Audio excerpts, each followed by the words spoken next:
Best varicose veins చికిత్సనే పొందండి. నొప్పి లేని చికిత్స కోసం సంప్రదించండి ఎవిస్ హాస్పిటల్. నమస్కారం. కార్తీక పురాణం 20వ రోజు పారాయణలోకి వచ్చాం. 20 రోజులు అయిపోయినాయండి. ఇంకా 10 రోజుల్లో కార్తీకం వెళ్ళిపోతుంది. పృథు చక్రవర్తి దేవర్షి అయిన నారద మహామునిని ఇలా అడుగుతున్నాడు. దేవర్షి, తులసిని స్థాపించి ఆ మండపంలోనే ముందుగా విష్ణు పూజ చేయాలని సెలవిచ్చావు. పైగా తులసిని హరిప్రియ, విష్ణువల్లభ వంటి పేర్లతోటి సంబోధించావు. శ్రీవారికి అంతటి ప్రియకరమైన ఆ తులసి మాహాత్మ్యాన్ని వినిపించమన్నారు. తులసి అన్నెడలా కనపడుతుందండి మనకి. ఒక్క తులసి చెట్టు పెట్టుకుంటే ఒక సంవత్సరం 6 నెలలు తిరిగేసరికి చిన్న చిన్న తులసి చెట్లు చుట్టుపక్కల వస్తాయి. ఈ తులసి చెట్టు మీద నుంచి వెళ్ళి గాలి విస్తారంగా వచ్చిందంటే ఈ తులసి రెమ్మలు ఎగిరి ఎక్కడో పడి కింద కూడా చిన్న చిన్న మట్టి, కాస్త మట్టి ఉన్న స్థలాల్లో కూడా తులసి సులువుగా మొలుస్తుంది. తులసిని బ్రతికించడం సులువు, కాపాడడం కూడా సులువే. అంత సులువుగా వచ్చేటువంటి తులసి చెట్టు విష్ణువుకి పరమ ప్రీతికరం అని చెప్తారు. తులసి చెట్టుని ఎట్లా కాపాడాలి, ఎలా సేవించుకోవాలి, ఇవన్నీ చాలా విధానాల ప్రకారం ఉంటాయండి. కొందరి ఇళ్లలో అయితే మాకు అసలు తులసి ఇది లేదంటారు, ఆనమాయి లేదండి, తులసి చెట్టు పెట్టుకోవచ్చు అంటారు. ఆనమాయి లేకపోవటానికి పూజకి ఆనమాయి ఉండదు.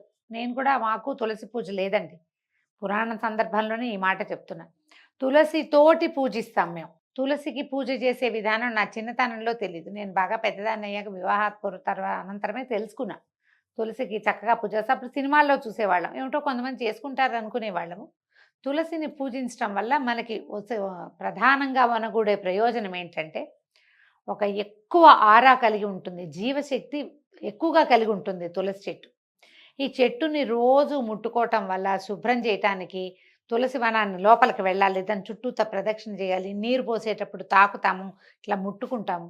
ఇవన్నీ కూడా మనకి ఆరోగ్యానికి చాలా మంచిది. ప్రధానంగా స్త్రీల ఆరోగ్యానికి తులసి చెట్టు సేవ ఎక్కువ మంచిది. అందుకని పూర్వ ఋషులు మనకి ఆలోచించి ఈ తులసి విధానాన్ని ప్రవేశపెట్టారు, పూజా విధానాన్ని. పూజ లేదు కానీ తులసిని మన పెరట్లో పెంచుకోవచ్చు కదా. ఆ లక్షణంగా అయినా మనం దాని దగ్గర శుభ్రం చేస్తాం, దాని చుట్టూతా తిరుగుతాం, ముట్టుకుంటాం. ఏ ఆరోగ్యానికి అవసరమైందో, జలుబు చేసిందని 2 తులసి దళాలు తెంపి నోట్లో వేసుకుంటాం, ఏదో ఒకటి చేస్తాం.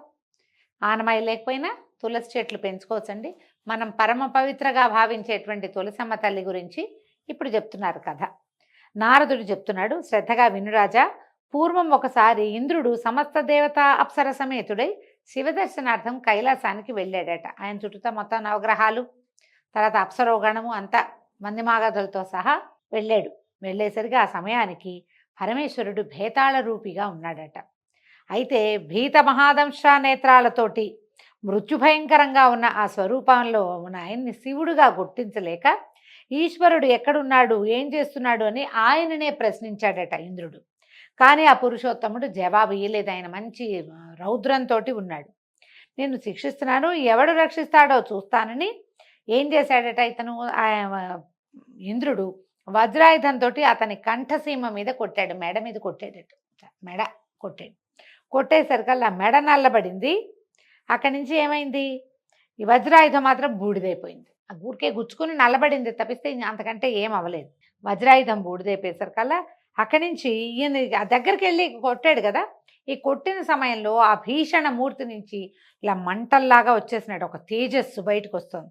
ఆ తేజస్సు దేవేంద్రుడిని కూడా దగ్ధం చేసేలాగా ఉండటంతో దేవగురువైన బృహస్పతి ఆ భేతాళ స్వరూపం శివుడేనని గ్రహించి ఈ ఇంద్రుడిని వెనక్కి లాగి అతనికి బోధించి, ఈయనే శివుడులాగా తెలుస్తున్నాడు, నీ శక్తిని నిర్వీర్యం చేయగలిగిన వాడు మహాదేవుడే అయి ఉండాలి, నమస్కారం చేయి, ప్రాణ శరణాగతి చేయమని పరిపరి విధాలుగా చెప్పి అతనితోటి నమస్కారం చేయించాడు. తర్వాత ఈ విధంగా శాంతి స్తోత్రం కూడా చేశాడట. బృహస్పతి కృత భేతాళ శాంతి స్తోత్రం.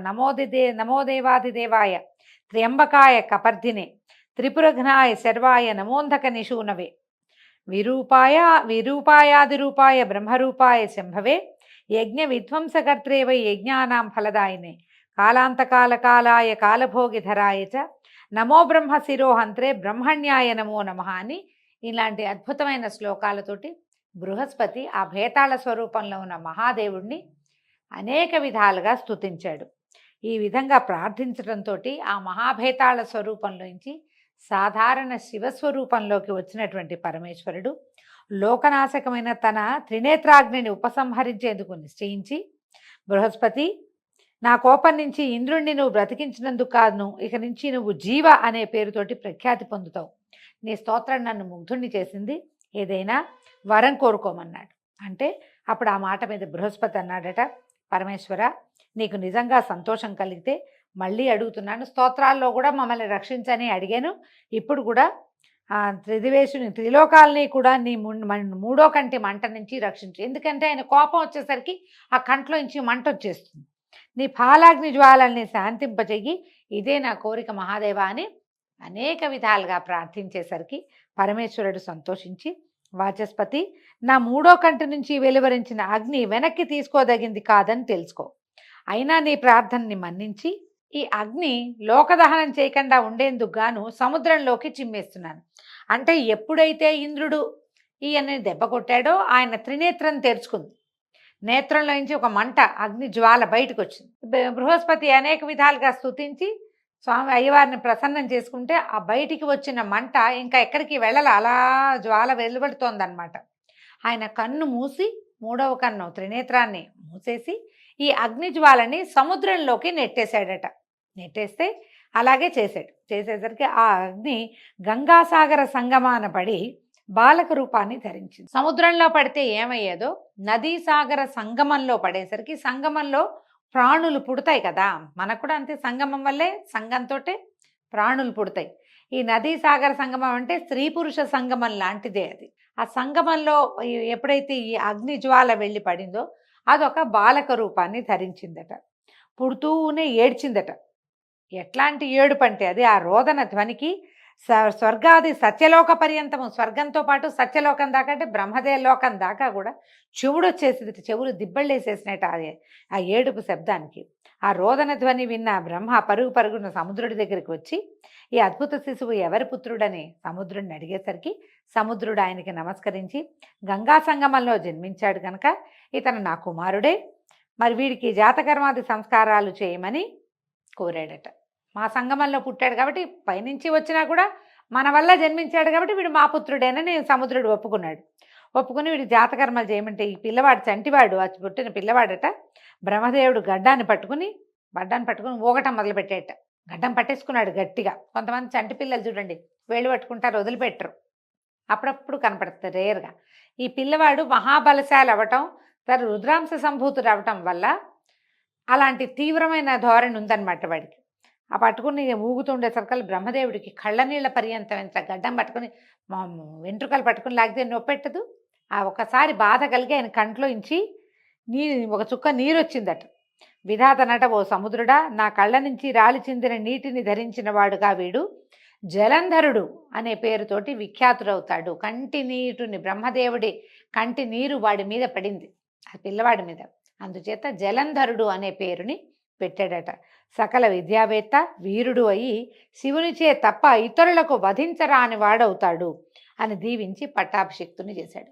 పరమేశ్వరుడి చేతిలోనే వీడికి మరణం ఉందని చెప్పి దీవించి వాడిని పట్టాభిషిక్తుని చేశాడు. ఆ జలంధరుడికి కాలనేమి అనే రాక్షసుడి కూతురైనటువంటి బృందనిచ్చి వివాహం చేశారట.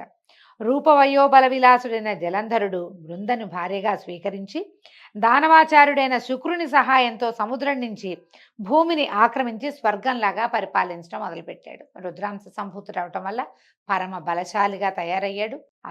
అత్యద్భుత వీర్యాన్ని కలిగి ఉన్నాడు, పరాక్రమశాలిగా. తర్వాత బ్రహ్మదేవుడి వరం వల్ల, వరగర్వంతో వాడు గర్వించి లోకాలన్నింటినీ జయించి పరిపాలించడం మొదలుపెట్టాడు. నారద మహర్షి ఇంకా చెప్తున్నారు, పూర్వం దైవోపహతమై పాతాళాది లోకాలలో దాగిన దానవ బలమంతా ఇప్పుడు జలంధరుని ఆశ్రయించి నిర్భయంగా సంచరించడం మొదలుపెట్టింది.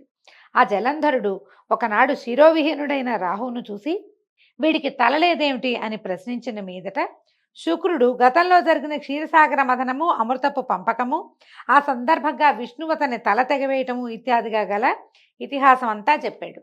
ఇది ఎప్పుడు జరిగింది కదండి? క్షీరసాగర మథనం జరిగినప్పుడు అమృతాన్ని దేవతలకి మాత్రమే పంచే ఉద్దేశంలో ఉన్న మహావిష్ణువు మోహిని అవతారాన్ని దాల్చి దానవులని మోహపరిచి రాక్షసులకి పంచిపెట్టాడు అమృతం. రాహువు అది తెలుసుకుని దేవతల రూపాన్ని ధరించి దేవతల మధ్యలో కూర్చుని అమృతాన్ని స్వీకరించాడు. అయితే విష్ణుమూర్తి ఏం చేశాడు, వాడి తల తెగటార్చాడు. మొండెం వేరే తల వేరేగా ఉన్నాయి. రాహువు కేతువు అంటారు కదా. వాడికి తల లేకపోయేసరికల్లా శిరోవిహీనుడు, వాడికి తల లేదు. ఇక తల లేకపోతే అడిగేసరికల్లా ఇదంతా విషయం తెలుసుకున్నాడు. ఇది వినేసరికల్లా సముద్రతనయుడైన జలంధరుడు మండిపడ్డాడు. తన తండ్రి అయిన సముద్రుని వధించడం పట్ల చాలా మదన పడ్డాడు. సముద్రుడు నా తండ్రి, ఆయన్ని వేరే వాళ్ళు చిలకటం ఏమిటి, నొప్పెట్టుతుంది కదా చిలికితే. సముద్రుని మధించటం అంటే బాధించటంగా భావించాడనమాట. ఆ తర్వాత ఖష్మరుడు అనేవాడిని దేవతల దగ్గరికి రాయబారిగా పంపించాడట. వాడు ఇంద్రుని వద్దకు వెళ్ళి, నేను రాక్షస ప్రభు అయిన జలంధరుడి దూతని, ఆయన పంపించిన శ్రీముఖాన్ని విను.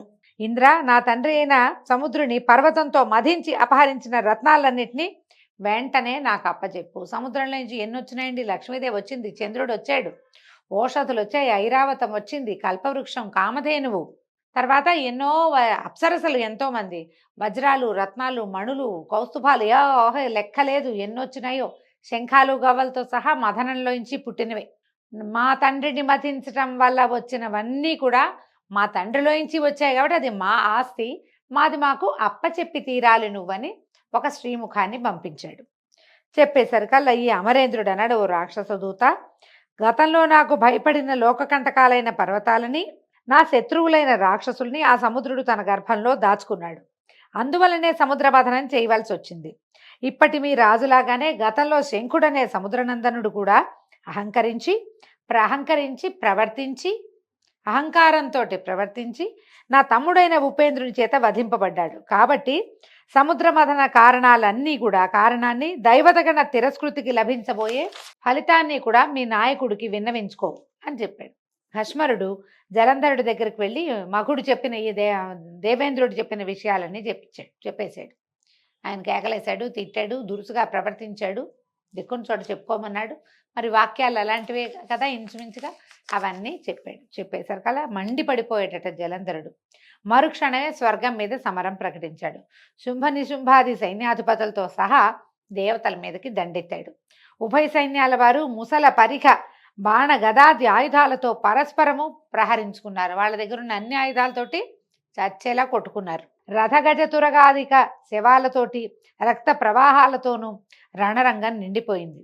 రాక్షస గురువైన శుక్రుడు మరణించిన రాక్షసులందరినీ మృత సంజీవిని విద్యతోటి బతికిస్తుండగా, మృత సంజీవిని విద్య కథ తెలుసు కదండి, కచుడు దేవయాని కథ చెప్తాం. అందులో ఈ మృత సంజీవని చాలా విశేషంగా కనపడుతుంది. ఆయనేమో ఈ చచ్చిపోయిన దానవులందరినీ మృత సంజీవనితో బతికిస్తున్నాడు. దేవగురువైన బృహస్పతి అచేతనాలైన దేవగణాలను ద్రోణగిరి మీద ఉన్న దివ్యౌషధాలతోటి చైతన్యవంతం చేయటం మొదలుపెట్టాడు. ఇది గ్రహించిన శుక్రుడు జలంధరుడికి చెప్పి ఆ ద్రోణగిరిని సముద్రంలో పారేయించాడు. ఇది వాళ్ళు కూడా బతికొస్తున్నారు, మన వాళ్ళు బతుకుతున్నారంటే మన దగ్గర మృత సంజీవని ఉంది, వీళ్ళ దగ్గర మృత సంజీవని లేదు దేవతల దగ్గర. ఎట్లా వీళ్ళు బతుకుతున్నారంటే ద్రోణగిరి మీద అద్భుతమైన మూలికలు ఉన్నాయి, వాటితోటి చచ్చినవాడు బతికేందుకు అవకాశం ఉంది. మనకు కూడా మూలికా వైద్యం కోమాల్లో ఉన్న వాళ్ళని లేవదీస్తుందని చెప్తారు కదా. ఎప్పుడైతే ఈ రహస్యాన్ని గ్రహించాడో శుక్రుడు ఇతను జలంధరుడికి చెప్పగానే, జలంధరుడు ఏం చేశాడు, మహాశక్తివంతుడు కదా, ఆ ద్రోణగిరిని ఎత్తి సముద్రంలోకి విసిరేసేసాడు. ఎప్పుడైతే ద్రోణ పర్వతం అదృశ్యమైందో అప్పుడు బృహస్పతి దేవతలను చూసి, ఓ దేవతలారా, ఈ జలంధరుడు ఈశ్వరాంశ సంభూతుడు కాబట్టి మనకు జయింపశక్యం కాకుండా ఉన్నాడు, అందువలన ప్రస్తుతానికి దాక్కుందాము, ఎవరి దారిని వాళ్ళు ఇళ్ళకెళ్ళిపోండి, పారిపోండి అని హెచ్చరించాడు. అది వినగానే గురువే గన భయపడితే ఇంకేముందండి, పెద్దవాడు భయపడ్డాడంటే చిన్నవాళ్ళకి ఆటోమేటిక్గా భయం వేస్తుంది. భయార్తులైన దేవతలందరూ కూడా యుద్ధరంగం నుంచి పారిపోయి మేరుపర్వత గుహాంతరాలని ఆశ్రయించారు. మేరుపర్వతం దగ్గరికి దేవతలు దానవులు రారు, అది వేరొకరికి తెరవబడదనమాట. ఆ లోపల గుహల్లోకి వెళ్ళిపోయారు వీళ్ళు. అంతటితో విజయాన్ని పొందిన జలంధరుడు ఇంద్ర పదవిలో తాను పట్టాభిషిక్తుడై శుంభ నిశుంభాదులను తన ప్రతినిధులుగా నిర్ణయించి పారిపోయిన దేవతల్ని బందీల్ని చేయడం కోసం కొంత సైన్యంతో మేరుపర్వతాన్ని సమీపించాడు. మేరుపర్వతాన్ని సమీపించాక ఏం జరిగిందో రేపటి భాగంతో తెలుసుకుందామండి. ఈ రోజుతో 20వ రోజు పారాయణ పూర్తయింది. రేపు ఉదయం మళ్ళీ కలుసుకుందాం. నమస్కారం.